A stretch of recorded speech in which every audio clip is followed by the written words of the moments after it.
ಈಸಿಯಾಗಿ ಸಿಂಪಲ್ಲಾಗಿ ಟೇಸ್ಟಿಯಾಗಿ ಹೇಗೆ ಅವಲಕ್ಕಿನ ಮಾಡಬಹುದು ಅದಕ್ಕೆ ಬೇಕಾಗಿರೋ ಇಂಗ್ರೀಡಿಯೆಂಟ್ಸ್ನ ನೋಡ್ಕೊಳ್ಳೋಣ.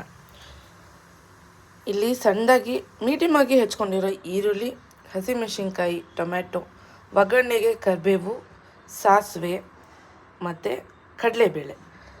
ಸಣ್ಣದಾಗಿ ಒಂದೇ ಒಂದು ಆಲೂಗಡ್ಡೆನ ಹೆಚ್ಕೊಂಡಿದ್ದೀನಿ. ಇದು ಬಂದು ಆಪ್ಷನಲ್. ನಮ್ಮ ಮನೇಲಿ ಆಲೂಗಡ್ಡೆ ಇಷ್ಟ, ಅದಕ್ಕೆ ಸಣ್ಣದಾಗಿ ಹೆಚ್ಚಿಕೊಂಡಿರೋಂಥ ಆಲೂಗಡ್ಡೆ. ಇದನ್ನು ನೀವು ಮೈನಸ್ ಮಾಡ್ಬೋದು. ಕೊತ್ತಂಬರಿ ಮತ್ತು ಅವಲಕ್ಕಿ ತೊಗೊಂಡಿದ್ದೀನಿ. ಪೇಪರ್ ಅವಲಕ್ಕಿ ತೊಗೋಬೇಡಿ, ನಾರ್ಮಲ್ ಅವಲಕ್ಕಿ ತೊಗೊಳ್ಳಿ. ಇದನ್ನು ನಾನು ಒಗ್ಗರಣೆ ಸ್ಟಾರ್ಟ್ ಮಾಡಿದಾಗ ನೆನೆಸ್ಕೊತೀನಿ. ಒಂದ್ಸಲಿ ವಾಶ್ ಮಾಡಿ ನೆನೆಸ್ಕೊತೀನಿ. ಸೊ ಎಣ್ಣೆ ಹಾಕ್ಕೊಂಡಿದ್ದೀನಿ. ಎಣ್ಣೆ ಬಿಸಿಯಾಗಿದೆ. ಕಡಲೆಬೇಳೆ, ಸಾಸಿವೆ ಇದು ಚೆನ್ನಾಗಿ ಚಿಟಪಟ ಅಂದು ಕಡಲೆಬೇಳೆ ಸ್ವಲ್ಪ ಕಲರ್ ಬರಲಿ. ಇದೇ ಟೈಮ್ನಲ್ಲಿ ಸ್ವಲ್ಪ ಹಿಂಗೆ ಹಾಕೋತೀನಿ.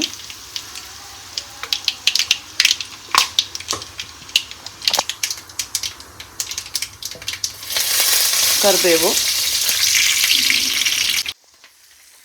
ಇವಾಗ ಈರುಳ್ಳಿ ಮತ್ತು ಹಸಿಮೆಣಸಿನ್ಕಾಯಿನ ಹಾಕ್ಕೊಂಡು ಫ್ರೈ ಮಾಡ್ಕೊತಾ ಇದ್ದೀನಿ.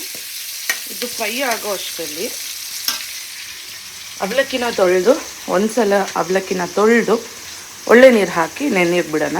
ಅವಲಕ್ಕಿನ ತೊಳ್ಕೊಂಡಿದ್ದೀನಿ. ಇವಾಗ ಒಳ್ಳೆ ನೀರು ಹಾಕಿ ಇದನ್ನು ನೆನೆಸ್ಕೊಳ್ಳೋಣ. ಇದೆಲ್ಲ ಬೇಯೋದಕ್ಕೂ ಅದು ನೆನೆಯೋದಕ್ಕೂ ಸರಿ ಹೊಟ್ಟೋಗುತ್ತೆ. ಬನ್ನಿ ಇವಾಗ ಟೊಮ್ಯಾಟೊ ಹಾಕೋಣ. ಈರುಳ್ಳಿ ಚೆನ್ನಾಗಿ ಬೆಂದಿದೆ. ಒಂದೇ ಒಂದು ಆನಿಯನ್, ಒಂದೇ ಒಂದು ಟೊಮೆಟೊ, ಒಂದು 4 ಮೆಣಸಿನ್ಕಾಯಿ, ಖಾರಕ್ಕೆ ತಕ್ಕಷ್ಟು ತೊಗೊಂಡಿದ್ದೀನಿ.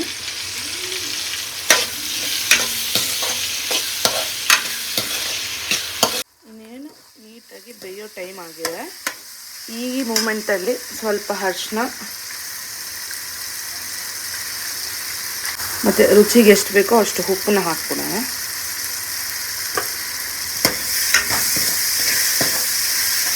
ಅದು ಆಲ್ಮೋಸ್ಟ್ ಬೆಂದಿದೆ. ಸೊ ಇವಾಗ ಆಲೂಗಡ್ಡೆ ಹಾಕ್ಕೊಂಡಿದ್ದೀನಿ. ಈ ಆಲೂಗಡ್ಡೆ ಚೆನ್ನಾಗಿ ಬೇಯಲಿ. ಸೀತಾ ಇದೆ ಅಂದರೆ ಕಮ್ಮಿ ಫ್ಲೇಮಲ್ಲಿ ಇಟ್ಕೊಂಡು ಮಾಡಿ. ಇದೊಂದು ಪಲ್ಯ ಥರ ಆಗಲಿ. ಆಲೂಗಡ್ಡೆ ಬೇಯಿದ ತಕ್ಷಣ ನಾವು ಅವಲಕ್ಕಿನ ಹಾಕ್ಕೊಳ್ಳೋಣ. ಸೊ ನೋಡಿ, ಇದು ಒಳ್ಳೆ ಗೊಜ್ಜಾಗಿದೆ. ಆಲೂಗಡ್ಡೆ ಬೆಂದಿದೆ. ಇವಾಗ ಇದು ಕೂಡ ಸಾಫ್ಟ್ ಆಗಿದೆ. ಅದು ತೀರಾ ಸಾಫ್ಟ್ ಆಗಬಾರ್ದು, ಇಲ್ಲ ತೀರಾ ಗಟ್ಟಿನೂ ಇರಬಾರ್ದು. ಸುಮ್ಮನೆ ಹಿಂಗೆ ಕಟ್ ಅಂದರೆ ಕಟ್.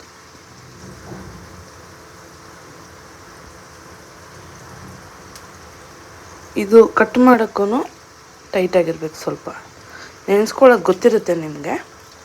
ಸೊ ಬನ್ನಿ ಇದನ್ನು ಹಿಂಡ್ಕೊಂಡು ಗೊಜ್ಜಿಗೆ ಹಾಕೋಣ. ಅವಲಕ್ಕಿನ ಚೆನ್ನಾಗಿ ಹಿಂಡ್ಕೊಂಡು ನೀರನ್ನ ಇದಕ್ಕೆ ಹಾಕ್ಕೊಂಡಿದ್ದೀನಿ. ಇದನ್ನು ಚೆನ್ನಾಗಿ ಕಲಿಸ್ಕೊಳ್ಳೋಣ. ಇವಾಗ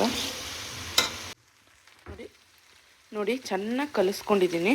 ಗೊಜ್ಜು ಎಲ್ಲ ಕಡೆ ನೀಟಾಗಿ ಹರಡ್ಕೊಂಡಿದೆ. ಒಂದೇ ಒಂದು ನಿಮಿಷ ಇದನ್ನ ಹೈ ಫ್ಲೇಮಲ್ಲಿ ಇಟ್ಕೊಂಡು ನಾನು ಕಲಿಸ್ಕೊತೀನಿ. ಇವಾಗ ಸೌಂಡ್ ಕೇಳಿಸ್ಕೋಬೋದು ನೀವು. ಚಿಟಪಟ ಚಿಟಪಟ ಅಂತ ಇದೆ. ಸೊ ಇವಾಗ ನಾನು ಗ್ಯಾಸ್ ಫ್ಲೇಮ್ನ ಸ್ಲೋ ಮಾಡಿಕೊಂಡು ಇದನ್ನು ಮುಚ್ಚಿ ಬೇಯಿಸ್ಕೊತೀನಿ.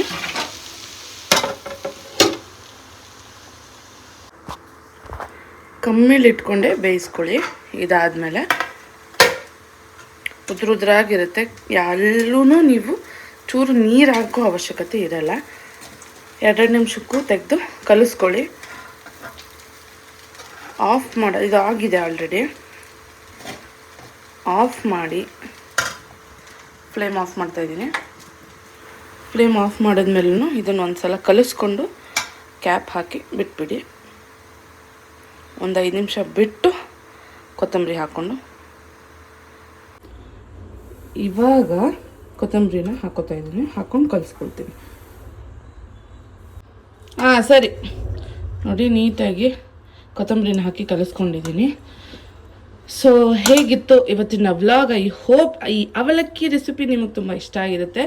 ಸಿಂಪಲ್ಲಾಗಿ, ಟೇಸ್ಟಿಯಾಗಿ, ಹೆಲ್ದಿಯಾಗಿರುತ್ತೆ. ನಿಮ್ಮೆಲ್ರಿಗೂ ಈ ವಿಡಿಯೋ ಇಷ್ಟ ಆಗಿದ್ರೆ ಲೈಕ್, ಶೇರ್, ಸಬ್ಸ್ಕ್ರೈಬ್ ಮಾಡೋದನ್ನು ಮರಿಬೇಡಿ. ಇಷ್ಟ ಆಗಿದ್ರೆ ಫ್ಯಾಮಿಲಿ ಆ್ಯಂಡ್ ಫ್ರೆಂಡ್ಸ್ಗೆ ಶೇರ್ ಮಾಡಿ. ಆದಷ್ಟು ಬೇಗ ಮತ್ತೊಂದು ಸಖತ್ತಾಗಿರೋ ವ್ಲಾಗಲ್ಲಿ ಸಿಗ್ತೀನಿ ಗೈಸ್. Until then bye.